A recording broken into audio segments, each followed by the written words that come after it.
옆에 있는 지체들과 잠시 인사를 나누시면 좋겠습니다. 사랑하고 축복합니다.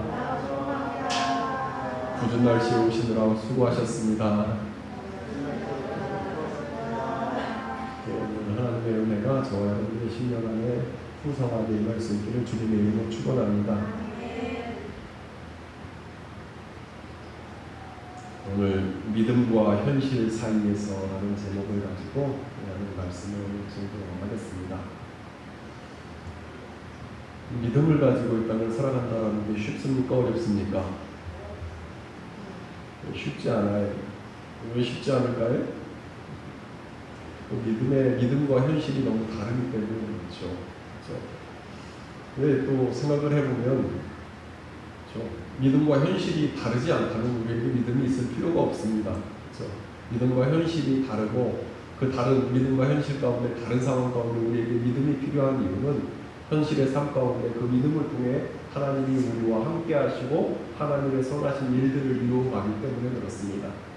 믿음을 가지고 이 땅을 살아가는데 너무 어려움이 올 때 너무 낙심하지 마세요. 정상입니다. 내가 믿음으로 살려고 하니까 현실 가운데 어려움이 오는구나. 이 현실을 믿음으로 이겨내야 되겠다. 이렇게 마음먹는 게 정상이 아닐까라는 생각을 해봅니다.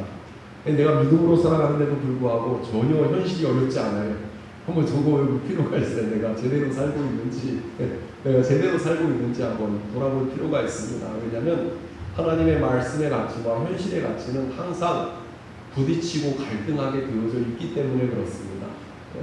여러 가지 어려운 삶의 상황들이 우리의 눈앞에 이렇게 펼쳐지고 있는 상황 가운데 있는데 어려운 현실을 믿음으로 승리할 수 있는 저와 여러분들이 되어줄 수 있기를 주님의 이름으로 축원합니다. 성경에 나오는 많은 믿음의 사람들, 그들의 현실도 우리 못지않게 만만하지 않은 그러한 현실이었습니다. 믿음의 사람들의 공통점은 그 현실에서 그 어려운 삶의 현장에서 무너져 내려앉았던 것이 아니라 믿음으로 이겨냈던 그러한 사람이었다라는 것을 발견하게 되죠. 우리도 믿음으로 현실을 능히 이겨낼 수 있기를 주님의 이름으로 축원합니다. 특별히 오늘 본문의 말씀 잘 아시는 내용의 말씀입니다. 에서라는 사람이 나오죠. 이 에서의 삶의 환경을 살펴보면 이 믿음으로 살아갈 수 있는 최상의 조건을 갖춘 사람이었습니다. 이렇게 좋은 믿음의 가문이 있을까? 때로 믿음 때문에 굉장히 어려움을 당하는 믿지 않는 가정에 태어나가지고 어렵게 신앙생활하는 사람들 얼마나 많은지 몰라요.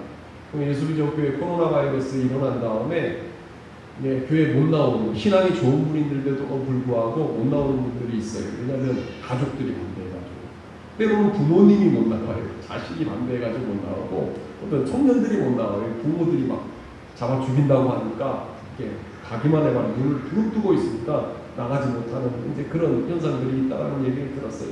이 믿음의 가정에서 태어났다라는 것 자체가 우리에게 굉장히 큰 축복인 경우가 얼마나 많이 있는지 몰라요. 오늘 말씀 가운데 나오는 에스가 꼭 그런 상황이었습니다. 믿음 생활하기에 최상의 조건에서 태어난 그런 사람이 오늘 본문에 나와 있는 에서라는 사람이었습니다. 믿음의 조상이라고 불리우는 아브라함이 할아버지였고 순종의 사람이었던 이삭이 아버지였습니다. 그뿐이었습니까? 아버지였던 이삭이 하나님의 은혜로 가나안 땅에서 거부가 되었다고. 그렇죠? 믿음의 가문이었고, 그렇죠? 하나님의 축복을 누려가지고 거부가 된 집안에서 태어났던 사람이 오늘 말씀 가운데 나오는 에서라는 사람이었습니다. 믿음적으로 보나 세상적으로 보나 부족한 것이 아무것도 없는 유복한 가정에서 태어난 사람이 오늘 말씀 가운데 나오는 이 에서라는 사람이었습니다. 그런데 성경을 보면 오늘 말씀에 나오는 에서는 믿음의 가문에서 태어났고 그 누구보다도 믿음의 반열에 세워지기에 좋은 환경이었음에도 불구하고 믿음과 상관없는 사람이 되어버립니다. 그런 모습을 성경의 역사 가운데 찾아볼 수가 있죠. 에서를 통해서 에덴 족속이 세워졌습니다. 에돔 족속 아시죠? 에돔 족속이 세워졌어요. 그런데 에돔 족속과 이스라엘은 참 많은 악연을 이어가게 되어지는 모습을 성경의 역사 가운데 찾아볼 수 있습니다. 에스더서를 보면 모르드게에게 악감정을 가지고 유대의 민족을 말살하려고 했던 사람이 등장하죠. 누구요? 하만이라는 사람, 하시가만의 수치, 하만이라는 사람이 하만. 이 사람이 에돔 사람이었습니다. 에돔 사람. 에돔 족속은 나중에 남유다 왕국이 로마에게 정복당할 때, 여러분들 이 이름 한두 번 들어왔을걸요? 공부를 좀 했던 분들은 폼페이우스 기억나세요? 로마의 첫 번째 3두 정치였을 때 크라수스, 카이샤르, 그 다음에 폼페이우스 이 3두 정치를 하잖아요. 그 가운데 이제 폼페이우스가 로마의 군대를 이끌고 이스라엘을 점령하기 위해서 쳐들어왔을 때 이때 로마에 붙었던 족속이 어디냐면 에돔 족속이었어요. 에돔 족속이 이스라엘 유다 땅으로 이 로마군을 이끌고 들어가가지고 이 로마에게 정복을 당하는, 그리고 그런 인연을 계기로 에돔 족속의 왕이었던 헤롯 왕이 유대의 총독이 되어지면서 유대를 다스리게 되어지는 그러한 역사가 진행이 되어집니다. 헤롯 대왕이 누구예요? 예수님 태어났을 때 2살 이하의 남아를 다 죽이라고 명령을 내렸던 그 헤롯 대왕 누구냐? 이둠의 족속 혹은 에돔 족속이라고 불리는 그런 역사, 이 유대 왕국과 이 에돔 사이에서 이 악연의 역사가 계속 이어져가는 그러한 모습이 성경에 기록이 되어져 있어요. 특별히 그뿐만 아니라 이 에돔 족속은 하나님의 구원의 역사를 계속하는 그러한 족속, 에서를 통해서 세워졌던 이 에돔 족속은 이스라엘이 하나님의 구원의 역사를 이루어가는데 이게 이스라엘이 사용되었는데 그것과 그 이스라엘을 대적했던 족속이 에돔이라는 족속이었습니다. 뿐만 아니라 히브리서 12장 16절 말씀을 보면 에서에 관한 말씀이 나오는데 에서와 같이 망령한 자가 되지 말 것에 대해서 말씀하고 있는 그러한 모습을 발견하게 되어집니다. 그럼 오늘 말씀 가운데 나오는 에서라는 사람이 그렇게 좋은 믿음의 가정에서 태어났음에도 불구하고 성경에서 망령된 자라고 평가를 받게 된 이유가 무엇 때문이었습니까? 그를 통해서 세워졌던 에돔 족속이 하나님의 역사에 대적하는 그러한 족속이 되어질 수밖에 없었던 이유가 무엇 때문입니까? 이 오늘 말씀에 나오는 에서를 반면교사로 삼아서 이 어두워지는 세상 가운데 하나님의 은혜와 축복을 누리며 믿음의 반열에 세워지기 위해서 필요한 모습이 무엇인지 오늘 말씀에 나오는 이 에서를 반면교사 삼아서 은혜를 나누기를 원합니다. 이 첫째로요, 오늘 말씀에 나오는 에서라는 사람은 그 누구보다도 믿음의 반열에 세워지기에 좋은 환경에 있었음에도 불구하고 오히려 망령된 사람이 되어지고 하나님을 대적하는 족속의 조상이 될 수밖에 없었던 이유가 오늘 본문 말씀인 창세기 25장 34절 말씀에 나와 있습니다. 같이 읽습니다. 시작. 야곱이 떡과 에서에게 주매 에서가 먹으며 마시고 일어나 갔으니 에서가 장자의 명분을 가볍게 여김이었더라. 이 말씀은 잘 알고 있는 내용의 말씀이죠. 어느 날 에서가 사냥을 마치고 돌아왔는데 사냥에 실패했는지 많은 동물을 잡아왔는지 모르겠지만 굉장히 피곤하고 허기졌던 모양이에요. 근데 그때 때마침 야곱이 이 부엌에서 팥죽을 쓰고 있었습니다. 팥죽을 쓰고 있었어요. 에서의 배고픔과 야곱이 만든 음식이 절묘하게 만나는 그러한 순간이 성경에 기록이 되어져 있습니다. 아마도 형의 약점을 알고 있던 야곱이 의도적이고 계획적으로 작업을 버려가지고 이런 상황을 연출한 것이 아닌가라는 생각을 해보게 되어집니다. 왜냐하면 이어지는 말씀을 보면 이 형 에서가 고픈 배를 부여잡고 팥죽을 달라고 하자 약삭빠른 이 야곱이 형 에서에게 무엇을 요구하냐면 장자의 명분을 요구하는 그러한 모습이 기록이 되어져 있기 때문에 그렇습니다. 아마 잘 연출하지 않았을까. 형이 배고파서 허기져서 들어왔을 때 내가 갖고 싶은 것이 하나 있는데 그 상황을 갖다가 아주 기가 막히게 연출하지 않았나라는 생각을 해보게 되어집니다. 이 야곱의 이런 요구에 에서가 너무나 쉽게 장자의 명분을 야곱에게 넘겨주고 팥죽을 받아먹는 모습이 오늘 본문의 말씀 가운데 나와 있는 거예요. 여러분, 오늘 말씀 가운데 나오는 이 사건이 여러분의 마음 가운데 어떤 모습으로 다가옵니까? 굉장한 사건으로 여겨집니까? 아니면 별일 아닌 사건으로 여겨집니까? 별일 아닌 것 같다라는 생각을 하게 되어져요. 왜냐하면 형제간 아니에요. 형제간. 형제끼리 줬다 다시 뺏었다 얼마든지 싸우는, 우리 애들도 차 다니면서 얼마나 차 안에서 싸우는지 어제도 막 싸워가지고 줬다 뺏었다 다시 뺏었다 이거 얼마든지 하는 그런 일이잖아요. 애들끼리 뭔 약속도 했다가 어겼다가 이 얼마나 많이 게다가 여기는 쌍둥이에요. 쌍둥이. 뭐 나이 차가 뭐 6살 7살. 동빈이가 동주를 얼마나 잘 보는지 때로 부러울 때가 있어요. 누나가 있어야 되는데 이게 나이 차가 있으니까 때로 이렇게 여자애들은 나이 차가 많이 나면 동생들 약간 엄마처럼 이렇게 돌보는 그런 사이가 아니에요. 쌍둥이에요. 쌍둥이. 몇 초 차, 불과 몇 초 차로 태어나요.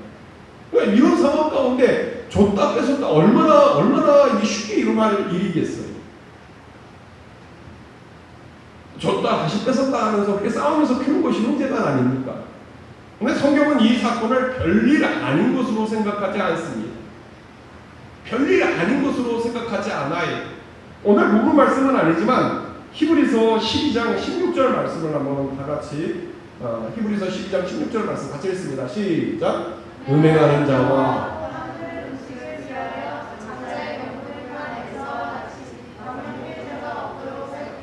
아멘.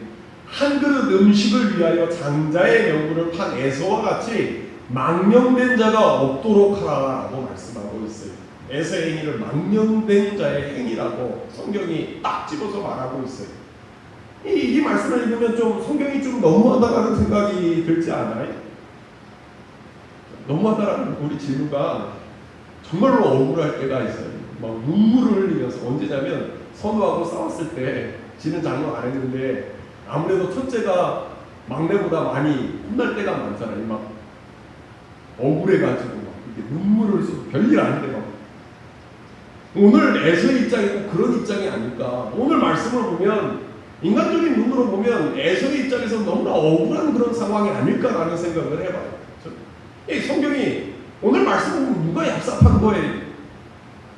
야곱의 모습이 너무 얍삽한 거 아니에요? 이 형이 지금 사냥터에 나가가지고 사냥을 하고 이렇게 돌아왔는데 피곤하고 지친 몸으로 마침 그때 팥죽을 해서 내놓으라는 것도 아니고 팥죽을 하고 있는 상황 가운데 한 그릇 떠서 주면 얼마나 말 안 해도 형 힘들지 피곤했지 그러면서 팥죽 한 그릇을 주면 어때? 그게 아니라 저 뭐라고 말해? 장자의 명분을 내놓으라는 거예요. 팥죽 좀 하나 좀 달라고 그랬더니 장자의 명분을 내놓으라.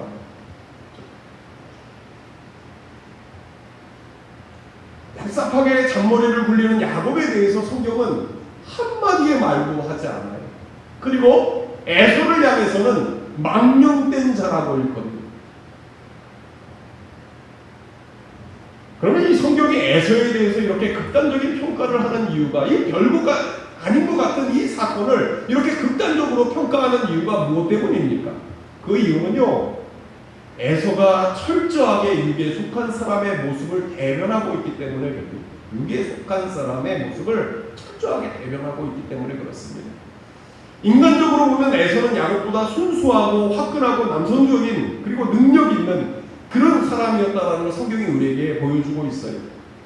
인간적으로 보면 에서는 야곱보다 순수하고 화끈하고 남성적인 매력을 가지고 있었던 그런 능력 있는 사람이었습니다. 반면에 야곱은 야비하고 간교하고 치사한 사람이었어요. 자신의 목적을 이루기 위해서 형의 약점을 파악하고 그 약점을 파고들었던 사람이 이 야곱이라는 사람이었습니다. 그런데 문제는 성경이 이런 두 사람의 인간성에 초점을 맞추지 않는다는 거예요. 이 사람들의 인간성에 초점을 맞추는 것이 아니라 성경에 관심을 가지는 것은 인간적인 능력이나 성품, 인간성이 아니라 영적인 태도에 그 사람이 오늘을 살아가면서 어떤 영적인 태도를 가지고 살아가느냐에 따라서 그 사람을 평가하는 모습이 성경에 기록이 되어져 있는 거예요.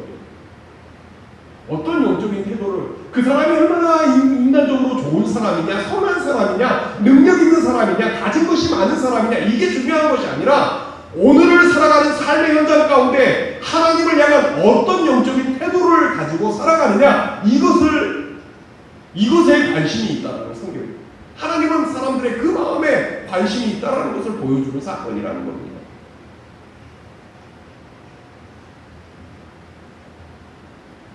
야곱은요 영적인 것을 사모하는 마음이 있었습니다. 얍삽하고 간사한 사람이었지만 영적인 것을 사모하는 마음이 있었어요. 방법은 틀렸습니다. 그 축복을 받기 위해서 쓴 방법이 틀렸어요. 간사하고 치사한 방법이었습니다. 그러나 그 마음 가운데 하나님의 은혜와 축복을 사모하는 마음이 있는 거예요. 오늘 저와 여러분이 이 세상을 살아가면서 하나님의 은혜와 축복을 누리는 삶을 살아가기 위해서 필요한 것은 능력이 아니에요. 선함이 아닙니다. 영적인 감각이 있어야 돼요. 영적인 감각을 가지고 이 땅을 살아가는 모습이 필요합니다. 은혜를 사모하는 마음이 우리의 심령 안에 있을 때 하나님이 그 사람을 축복해 주시고 은혜의 길로 인도하신다고 말씀하고 있는 거예요. 제가 예전에 성경 공부를 하러 많이 돌아다녔다는 이야기 많이 드렸죠. 참 많은 사람을 만났습니다. 목사님도 만나고 기자도 만나고 한의사도 만나고 참 많은 사람들을 만났어요. 만나서 이렇게 성경 공부를 하다 보면 여러 가지로 나누다 보니까 이야기를 많이 하게 돼요. 어떤 분들은 굉장히 매너가 굉장히 좋아요. 재밌어요. 저와 다르게 유머가 있어요. 젠틀해요. 얼마나 다른 사람을 배려를 잘하는지 몰라요. 그런 사람들이 이게 말도 잘 통해. 내 말이 재밌어서가 아니라 이렇게 잘 받아주니까 재밌어요. 말하는 것도 좋아요. 만나면 시간 가는지 몰라요. 어쩔 때는 만나서 얘기하면 막 5시간, 6시간 이렇게 성경 공부가 이어지는 좋으니까 만나가지고 한참을 얘기해요. 그래도 시간 가는 줄 몰라요. 그런 분들이 있어요. 이런 분들을 만나면 계속 관계를 이어가고 싶다는 마음을 가질 때가 있어요. 근데 한참 한 번 만나고 두 번 만나고 한 달 만나고 두 달 만나고 세 달 만나다 보면 이상한 것을 발견하게 되는 거예요. 참 젠틀하고 능력이 있고 굉장히 좋은 사람인 것 같은데 하나님의 은혜를 사모하는 마음이 없다라는 것을 발견하게 돼요. 어떤 사람은 만나가지고 정말로 이기적이에요. 가서 성경 공부를 시키면 한번 밥은 사야 되잖아요. 근데 항상 내가 사. 성경 공부 시키는데 말하는데 말이 얼마나 마음을 상하게 만드는 말을 툭툭 내뱉는지 몰라요. 얼마나 기분 나쁘게 얼마나 이기적인지 몰라요. 못 배우면 어떻게 이렇게 못 배웠을까라는 거예요. 가정생활이 어떻게 이게 집에서 배우는 게 뭐가 있나 이런 생각이 드는 사람들이 가끔 있어요. 근데 한 번도 만나고 두 달 만나다 보면 성격은 참 원한 구석이 많고 다시 만나기 싫다고 생각하는데 그 마음 가운데 하나님의 은혜에 대한 절절하게 사모하는 마음을 가지고 있는 분들이 있다는 거예요. 하나님이 어떤 사람을 사용하실 것 같습니까? 선한 사람? 젠틀한 사람? 능력 있는 사람? 그런 사람을 사용하는 것이 아니라 그 마음에 간절하게 하나님의 은혜를 사모하는 사람들을 하나님이 선택해서 사용하신다는 거예요.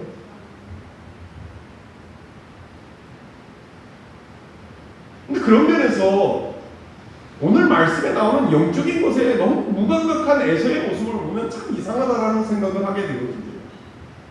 그의 마음 안에 하나님이 없어요. 성경에 나타난 에서의 모습을 보면요, 영적으로 너무나 무감각해. 하나님에 대한 마음이 아예 없어요. 아니, 믿음의 조상 아브라함 밑에서 살았는데, 그 순종의 사람 이삭 밑에서 살았는데 어떻게 이렇게 영적인 면에서 무감각한,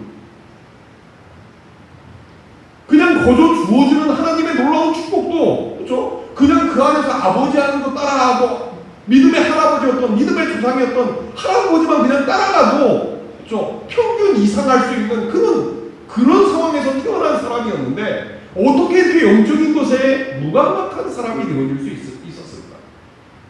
신기해요.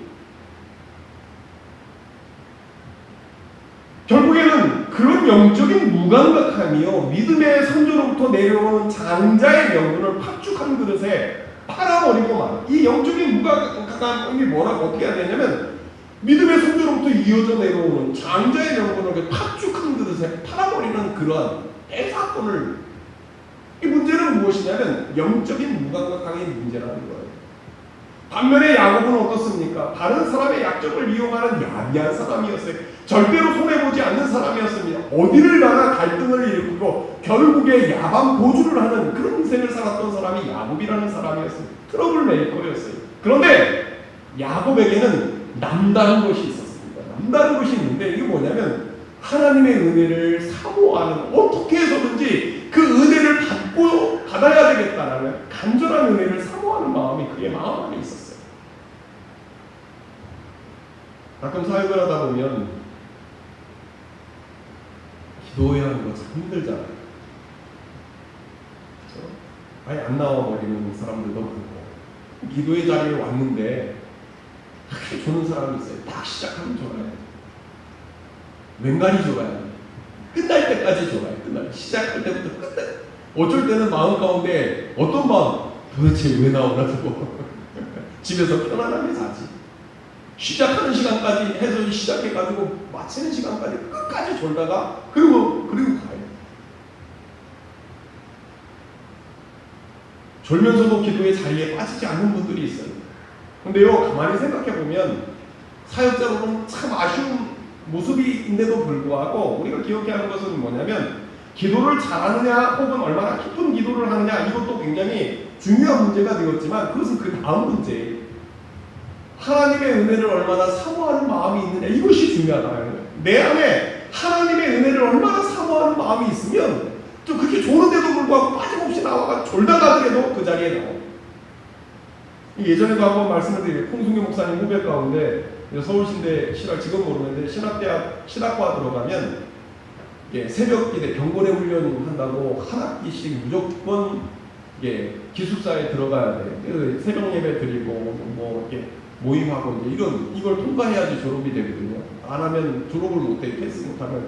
근데 이제 새벽 기도를 나가야 되는데 한 학기에 4번 빠지면 이게 드랍변이 떨어지는 거예요. 4번까지만 가지고 5번째는 그게 떨어지면 어떻게 하냐면 저기 예수원 가가지고 수련회 참석하고 이렇게 해가지고 거기 가가지고 해주면 이게 패스한 걸로. 서울신대에서 떨어져가지고 예수원 간 사람들 때문에 나중에 예수원에서 서울신대생들을 안 받아줬더라는 거기서 뭘 받아가는데 학교에서 안 되는데 거기 가면 제대로 되겠어요? 거기서도 해야 되는데 빠지고 이래가지고 왜 서울신대생이 예수원 가가지고 등록증 달라고 안 주는 건지 그런 거 받으려고 오지 말라고 했더라. 여가 이제 새벽 예배 해가지고 이게 체크를 해가지고 4번 빠지면 5번 이내만 안 빠지면 되는데 후배 하나가 그렇게 들어가면 딱 시작하는 시간부터 자가지고 마치는 시간 자. 근데 이제 종강이 몇 번 남지 않았는데 얘가 한 번도 안 빠졌어요. 그러니까 이제 너무 안쓰러웠는지 시험을 앞두고 이 후배한테 뭐라고, 야, 너 한 번도 안 빠졌잖아. 4번까지 기회가 있어. 한 번 빠져도 괜찮아. 빠져도 괜찮으니까 집에서 편하게 그냥 기숙사에서 조용히 그냥 자라고. 근데 이 아버지 목사님이 남부산교회라고 성결교단에서 굉장히 유명한 목사님이에요. 지금 은퇴하셨는데 목회를 진짜 잘하시는 분이에요. 이분이 뭐라고 얘기했냐면, 야, 너 다른 건 모르겠는데 새벽 예배 시간에 아무리 졸려도 자는 할이 있어도 그 은혜의 자리를 빠지지 말라. 이 아들이 그러니까 그 말에 순종하는 거예요. 내내 자면서 자는데도 불구하고 그 시간에 가서 자다가 이 목사님이 아는 거예요. 내가 온전히 기도를 못해도요, 마음 안에 은혜를 사모하는 마음 가지고 은혜의 자리를 찾아 나가기 시작하면요, 너무나 지겹고 힘겹고 그래도 어느 순간 그 은혜의 끈을 붙들고 있는 사람에게는 어느 순간 하나님의 은혜가 임한다라는 거예요. 육신의 사람은요, 그 은혜의 자리에 하나님의 은혜에 대해 영적인 감각이 없는 사람은 내가 즐거운 것을 쫓아다니는 거예요. 오늘 말씀 가운데 나오는 이 에서라는 사람, 이 야곱은요, 불과 몇 초 만에 태어나가지고 장자의 명분이 자기에게 없다라는 것 때문에 이게 한이 되는 거예요. 한이 돼가지고 어떻게 해서든지 그걸 받고 싶은 마음이 있는데, 이 형 에서는 그 소중한 것을 가지고 있는데도 불구하고 전혀 소중한 것을 알지 못하는 거예요. 그게 얼마나 소중한 것인지 알지 못하는 거예요. 영적인 감각이 없는 거예요. 영적에 대한 관심이 전혀 없는 거예요.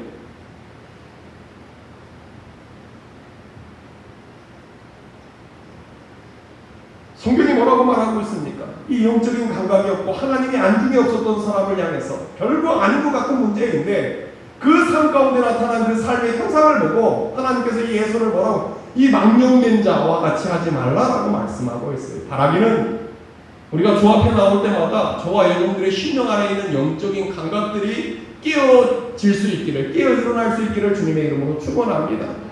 세상의 육신을 즐겁게 하는 것들을 추구하는 삶이 아니라 영적인 은혜의 물줄기를 붙들고 있는 삶이 되어서 어느 순간 우리에게 하나님의 은혜가 폭포수와 같이 임하는 축복의 역사를 누릴 수 있기를 주님의 이름으로 축원합니다. 하나님의 야곱이 젠틀하고 능력 있고 가진 것이 많아서 사용한 것이 아니니 은혜를 사모하는 마음, 그 은혜의 물줄기를 붙들고 한평생을 살았더니 하나님께서 그를 다듬으셔서 믿음의 사랑에, 믿음의 반열에 올려놓는 그러한 모습이 성경에 기록이 되어져 있는 거예요. 바라기는 오늘 저와 여러분들이 그 영적인 감각이 끼어 일어나는 그러한 삶이 되셔서 그 은혜의 물줄기를 경험하는 복된 인생이 되어질 수 있기를 주님의 이름으로 축원합니다. 그러면 둘째로 이렇게 영적으로 무감각한 사람들에게 나타나는 현상이 무엇입니까? 영적인 감각이 없어서 영적으로 무감각한 사람들에게 나타나는 삶의 현상이 무엇입니까? 그 모습이 오늘 본문 말씀인 창세기 25장 34절 말씀에 나와 있는, 다시 한번 읽겠습니다. 같이 읽습니다. 시작. 야곱이 떡과 팥죽을 에서에게 주매 에서가 먹으며 마시고 일어나 갔으니 에서가 장자의 명분을 가볍게 여겼다. 이 말씀 가만히 살펴보면 두 가지의 초점이 있음을 발견하게 되어져요. 한 문장인데 두 가지의 초점이 있음을 발견하게 되어져요. 하나는 장자의 명분이라는 영적인 영역이고 또 하나는 육적 영역인 팥죽이, 두 개가 매칭이 되어져 있는 것을 발견하게 됩니다. 에서가 무엇을 선택해? 방금 읽은 말씀을 보면 에서가 결국 팥죽을 선택을 하는데 이 팥죽을 선택해서 팥죽을 먹는 그러한 모습이 기록이 되어져 있는데 이 말씀을 보면 이 에서가 팥죽을 선택하는 그 과정이 굉장하게 강조가 되어 있습니다. 어떻게 강조가 되어 있습니까? 단어 보세요. 에서가 어떻게 에서에게 주면 에서가 먹으며 마시고 일어나 갔습니다. 그냥 에서가 받아서 먹었더라 이렇게 말하면 되는데 성경이 이 부분을 굉장히 강조하고 있어요. 에서가 먹으며 마시고 일어나 갔다고. 이 말씀이 의미하는 것이 무엇입니까? 에서의 모든 관심이 육적인 필요에 꽂혀 있었다는 것을 보여주는 그러한 굉장히 강조되어져 있는 모습을 보게 되어집니다. 육적인 필요에 민감하고 그것을 얻기 위해서 장자의 명분을 너무 쉽게 생각해요. 가볍게 여겨요. 말씀을 준비하면서 한번 생각해 봤어요. 오늘 저와 여러분이 이 세상을 살아가면서 영적인 것을 추구하지 못하게 만드는 육적인 요소들이 어떤 것들이 있을까를 생각해 봤어요. 그러면서 리차드 포스터 목사님이 쓰신 책 이름이 생각이 났어요. 그 책 이름이 뭐냐면 돈, 섹스, 권력입니다. 오늘날 인간의 육신의 욕정을 이끌고 가는 최고의 가치들이 뭐냐면 돈, 섹스, 권력, 이 세 가지. 근데 저는요, 이게 인간의 욕구의 최정상에 있는 것이라면 인간의 욕구를 가장 기본적인 욕구가 뭘까? 뭐라고 생각하세요? 기본적인 욕구. 요거는 돈, 섹스, 권력은 가장 최상위의 정점에 있는 욕정이라면 가장 기본적인 욕정은 뭘까요? 먹는 거라고 생각해요. 먹는 거. 그렇죠? 먹는 것은 사람에게 가장 기본적인 욕구입니다. 여러분 금식 한번 해보세요. 한 끼 금식 정도 말고 한 3일 금식 한번 해보시기 바랍니다. 제가 열흘 금식을 한 3번 정도 해보고 3일 금식은 많이 해봤는데 3일 정도 지나고 나면 머릿속에 딱 두 가지 생각이 나요. 딱 두 가지 생각나는데 제가 맨날 먹는 거밖에 생각 안 난다고 그러는데 아니 그렇지 않아요. 두 가지가 생각나는데 하나는 내가 금식하러 들어갔을 때 가지고 갔던 기도 제목. 그 기도 제목이 간절하니까 열흘 금식하는 거 아니에요. 그 기도 제목하고 하나는 먹는 거. 사람이 굉장히 단순해져요. 아무리 많은 문제가 있어도요, 딱 굶기 시작하면요, 다른 거 생각 아무것도 안 나요. 가족? 에이! 생각 안 나요. 뭐가 한 3일 정도 굶으면요, 뭐만 생각나냐면 내가 가지고 들어갔던 기도 제목하고 먹을 거밖에 생각나요. 사람. 단순해져요. 다른 거 다 내려놓고 두 가지만 매달리는 거죠. 하나님 이거 들어주세요. 하나님 은혜를 허락해 주세요. 이 기도와 그 다음에 누워 있으면 계속 먹을 것이죠. 이 두 가지 생각밖에 안 나요. 개인적으로 금식 기도는요, 무뎌진 영적인 감각을 깨우는데 가장 강력한 방법 가운데 하나가 아닐까라는 생각이에요. 무뎌진 영적인 감각을 깨우는데 가장 강력한 방법은 금식하는 거예요. 먹을 거 딱 끊고 그 문제를 가지고 하나님 앞에 기도해 보세요. 다른 거 생각나는 거 아무것도 없어요. 그냥 그 기도 제목하고 먹을 거밖에 생각나지 않습니다. 그리고 하나님 앞에 가장 기본적인 욕구를 끊어버리고 하나님의 은혜를 구하는 거잖아요. 하나님의 은혜를 구하다 보면요, 영적으로 무뎌졌던 감각들이 예산하는 이제 그런 경험을 하게 되어집니다. 그런데 오늘 말씀 가운데 나오는 에서의 모습은 어떻습니까? 영적인 것에 대해서 전혀 무관심한 거예요. 그 현상이 어떤 결과가 따라오냐면 창세기 25장 32절 말씀 같이 읽습니다. 시작. 에서가 이르되 내가 죽게 되었으니 이 장자의 명분이 내게 무엇이 유익하리요. 여러분, 사람이 한 끼 굶는다고 죽지 않습니다. 절대로 죽지 않아요. 한 끼 굶는다고 사람이 생각보다 강해. 한 끼 굶는 것도 절대로 죽지 않습니다. 그런데 오늘 말씀 가운데 나오는 에서가 뭐라고 말해요? 내가 죽게 되었대. 먹지 못해서 죽게 되었다. 이 장자에, 내가 죽게 되면 이 장자의 명분이 도대체 어디에다 쓸모 있으랴? 하고 그냥 넘겨버리는 그러한 모습이 나와 있는 거예요. 결국에 에서는 팥죽 한 그릇을 위하여 장자의 명분을 받았다고 말씀합니다. 무엇을 의미하는 것입니까? 육의 소욕에 충실한 삶을 살았다는 것을, 육체의 소욕에 충실한 삶을 살아가니까 이런 일이 벌어지고 있는 거예요. 근데 재미있는 것은 에서의 모습에서만 이런 모습이 나타나는 것이 아니라는 거예요. 이삭의 모습에도, 아버지였던 이삭의 모습에서도 이런 모습이 동일하게 드러납니다. 오늘 본 말씀은 창세기 25장 28절 말씀 같이 읽습니다. 시작.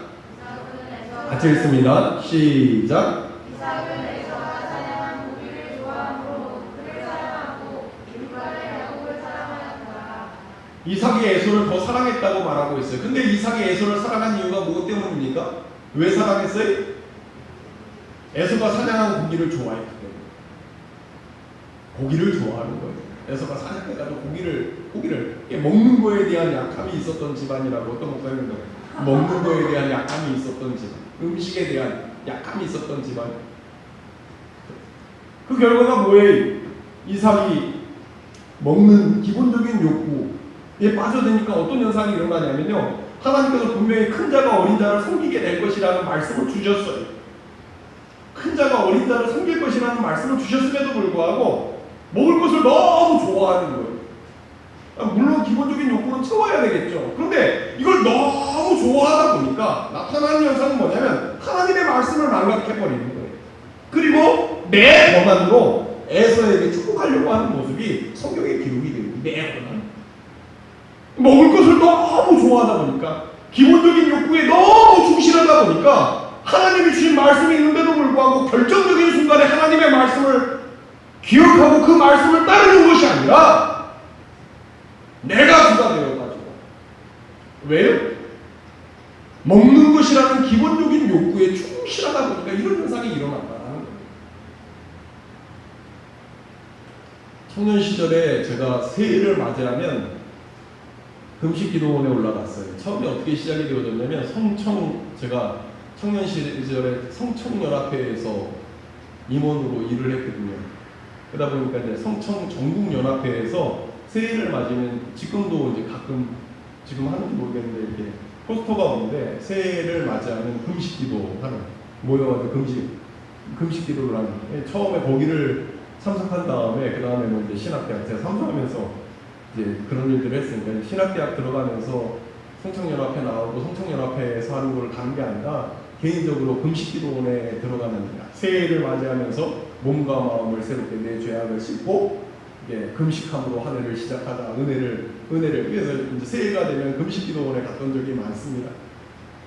그러다가 목자교회에서 사역을 할 때 전영무 선교사를 꼬셔서 기도원 가자. 우리 새해를 시작하는데 그때 제 양이었거든요. 같이 가자. 우리가 은혜를 받아야지.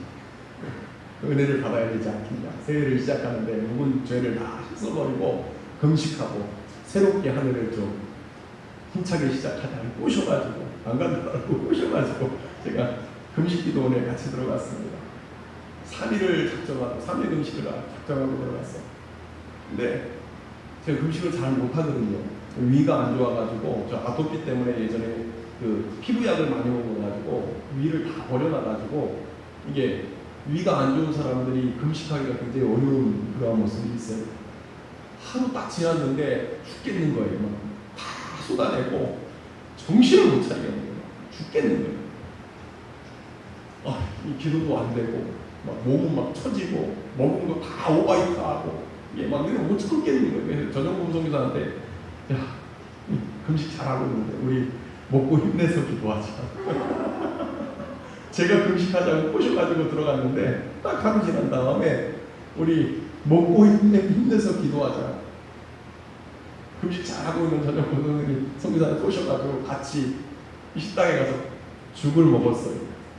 그리고 어떻게 됐겠어요?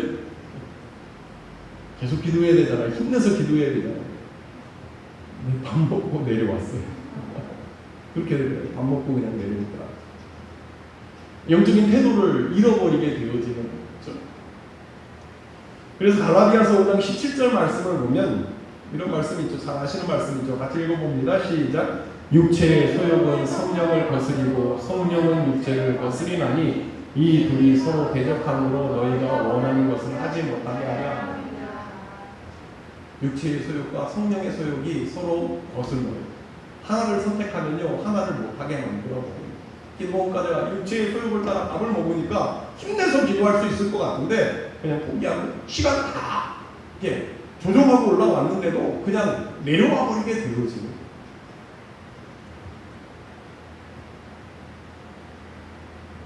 오늘을 살아가는 이 시대가 육체의 소욕을 추구하게 만드는 세대가 되었어요. 눈앞에 있는 육체의 소욕을 추구하게 만드는 그러한 세대가 되어져 버렸습니다. 그 모습이요, 이 코로나 사태를 통해서 더 강력하게 목사로서 얼마나 가슴이 아픈지 몰라요. 여러분 한번 음식점에 가보세요. 맛집이라는 데 가보세요. 거기에 왜 이렇게 목숨 걸고 밥을 맛집에 가서 식사를 하는 사람들이 많은지. 교회는 두려워서 못 온대. 코로나에 걸릴까봐 못 온대. 음식점에는 목숨 걸고 가서 밥을 먹어요. 여행지에 가면요 목숨 걸고 가가지고 여행지에서 수영하고 뭐하고 다 놀아요.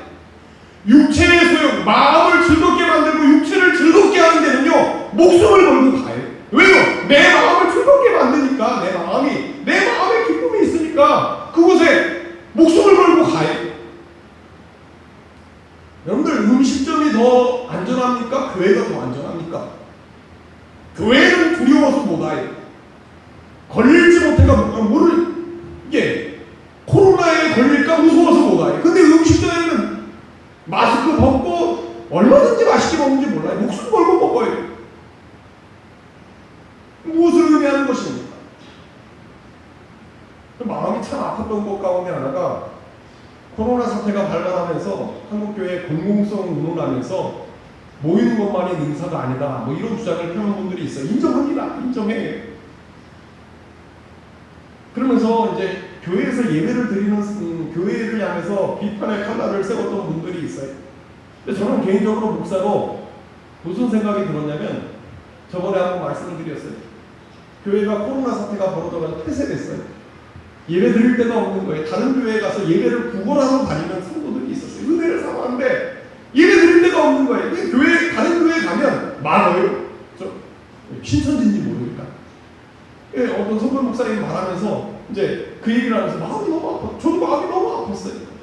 한국 교회가 지금도 살아있는 그러한 이유는요. 저는 그런 분들 때문에 하나님의 은혜를 사모해서 예배를 사모해서 지금 자신이 다니는 교회가 코로나가 해가지고 이 문을 닫아버렸는데 그 은혜가 너무 사모하는 마음이 있어서 다른 교회라도 나가가지고 그렇게 손가락질을 받으면서 그 은혜를 사모하고 있는 그 성도들 때문에 저는 지금 한국교회가 이렇게 살아남았다는 생각이 들었습니다.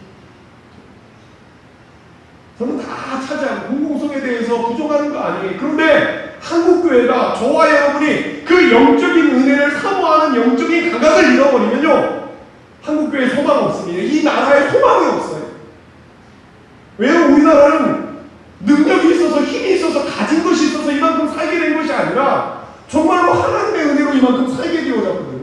영적인 은혜가 없으면, 하나님의 도우심이 없으면 이 나라는 벌써 망해 없어져야 할 나라였어요. 그 은혜에 대한 영적인 감각을 잃어버리면, 그 은혜를 사모하는 마음을 잃어버리면 이 나라에는 비전이 없습니다. 소망 없어요.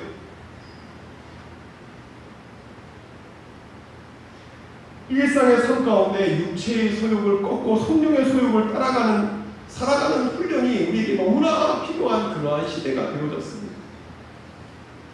오늘 말씀 가운데 나오는 에서의 모습도 마찬가지. 에서가 시료 앞에서 무릎을 꿇었던 것은 하루아침에 갑자기 일어난 일이 아니었습니다. 오래전부터 육적인 필요를 충족시키는 삶을 살아가다 보니까 장자의 명분이라는 정말로 소중한 것이 있는데도 불구하고 날마다 먹고 마시고 즐기는 육체의 필요를 채우는 삶을 살아가다 보니까 결정적인 것을 놓치는, 저는 한국교회의 코로나 사태가 극명하게 그러한 모습을 드러내고 있지 않는가. 육체의 필요를 채우는 삶을 살아가다 보니까 정말로 영적인 중요한 것을 놓치는 그러한 사람들이 우리 주변에 너무나 많이 늘어나고 보이는 것이 아닐까라는 그런 두려운 마음을 가지게 됩니다.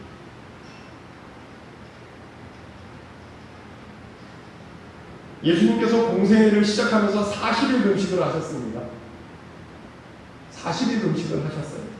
그리고 사단에게 시험을 받는 모습이 마태복음 4장 말씀에 나와 있죠. 예수님이 시험을 받으세요. 사단의 첫 번째 유혹이 무엇이었습니까? 돌들을 떡으로 만들어 먹으라는 유혹이었습니다. 예수님이 이 사단의 유혹에 어떻게 반응하세요? 그 유혹이, 그 반응이 마태복음 4장 4절 말씀에 나와 있습니다. 같이 읽습니다. 시작. 사람이 떡으로만 살 것이 아니요 하나님의 입으로부터 나오는 모든 말씀으로 살 것이라 하였느니라 하시니, 사람이 떡으로만 살 것이 아니요 하나님의 입으로부터 나오는 모든 말씀으로 살 것이니라. 지금 예수님은 한 끼를 금식한 것이 아니었습니다. 무려 40일을 금식하고 줄이셨다고, 앞전에 보면 무려 40일을 금식하고 줄이셨다고 말씀하고 있어요. 뿐만 아니라 예수님에게는 돌을 떡으로 만들어 먹을 수 있는 능력이 없는 것도 아니었어요. 능력이 있었어요. 오병이어의 기적을 일으키시잖아요. 그 능력이 있으신, 예수님이 그 능력이 있으신 분이었어요. 그런데 거절하세요. 이 말씀이 의미하는 것이 무엇입니까? 이 말씀은 사람에게 떡이 필요 없다고 말씀하신 것이 아니에요. 예수님도 이 세상을 살아가면서 음식을 드셨어요. 피곤할 때 주무셨어요. 우리와 똑같은 육체를 가지고 있었기 때문에 한계가 있었어요.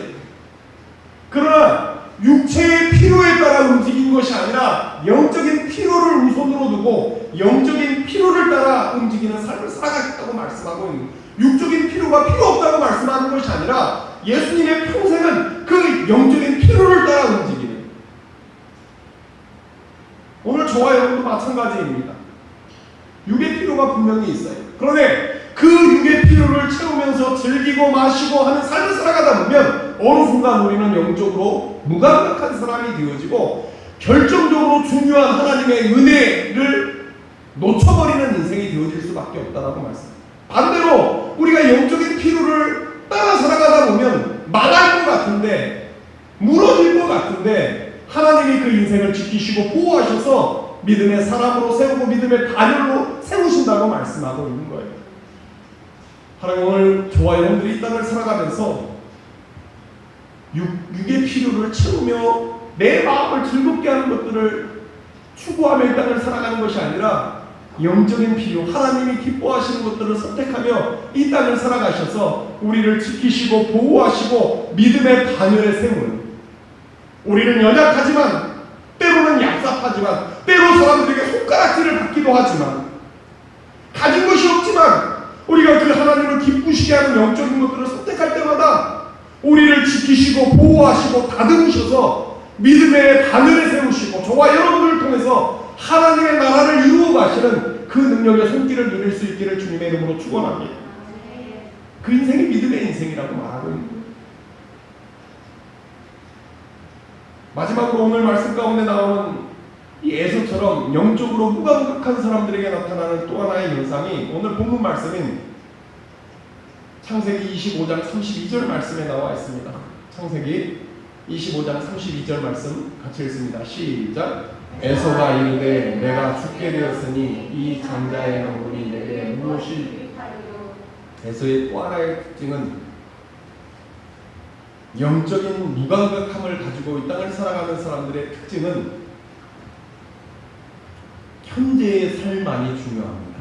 현재의 삶. 미래에 대한 소망이 없어요. 이걸 조금 다른 말로 하면 이 땅에서 모든 것을 누리기 위해 살아가요. 하나님의 나라에 대한 소망은 잃어버리고 우리 인생이 이 땅에서 있는 것만이 전부인 양 이 땅을 살아가요. 미래에 대한 하나님의 나라에 대한 소망을 잃어버리고 이 땅의 모든 것을 투자하며 이 땅을 살아가요. 하나님의 나라에 대한 소망이 없어요. 오늘 말씀 가운데 나오는 이 에서의 모습이 미래에 대한 기대함이 없어요. 장자의 명분이 얼마나 큰 축복인지 이 미래에 얻게 될 그 축복에 대한 여기에 대한 개념이 전혀 없어요.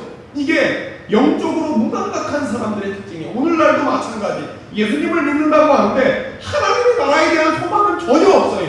그저 예수 믿고 이 땅에서 복받고 건강하게 사는 이게 전부인 영적으로 무감각해져 있는 그러한 모습으로 이 땅을 살아가는 신앙인들이 얼마나 많은지 몰라요. 우리의 삶은 여기가 전부가 아니에요. 우리의 삶이 우리의 소망은 하나님의 나라에 있어요. 믿으세요? 우리의 소망은 하나님의 나라예요. 하나님의 나라. 근데 이 미래에 대한 소망을 잃어버리고 그저 현실에서 모든 것을 누리려고 하다 보니까 오히려 비참한 인생이 되어집니다. 이렇게 현실에 집착하며 살았던 에서의 결말이 어떻게 됩니까? 아까도 읽었지만 다시 한번 히브리서 12장 16절에서 17절 말씀 같이 읽습니다. 시작. 은혜하는 자와 떡 한 그릇 음식을 위하여 장자의 명분을 한 에서와 같이 망령된 자가 없도록 살피라. 너희가 아는 바와 같이 그가 그 후에 축복을 이어받으려고 눈물을 흘리며 구하매 버림바가 되어 회개할 기회를 얻지 못하였느니라. 하나님에게 버림받았어요.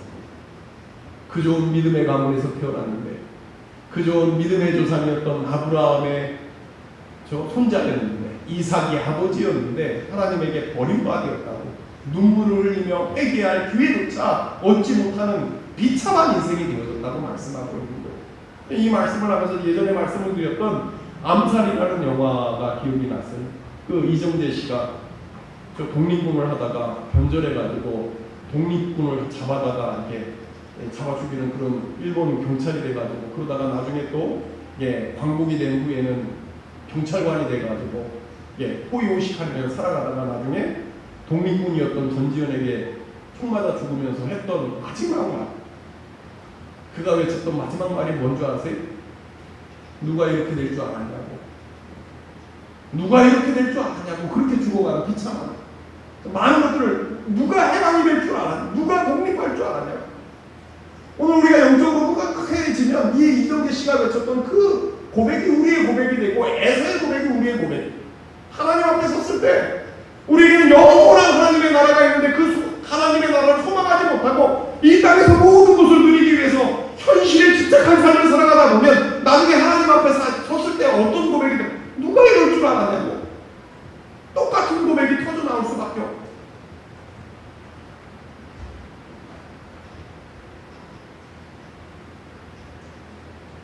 우리 신앙도 마찬가지입니다.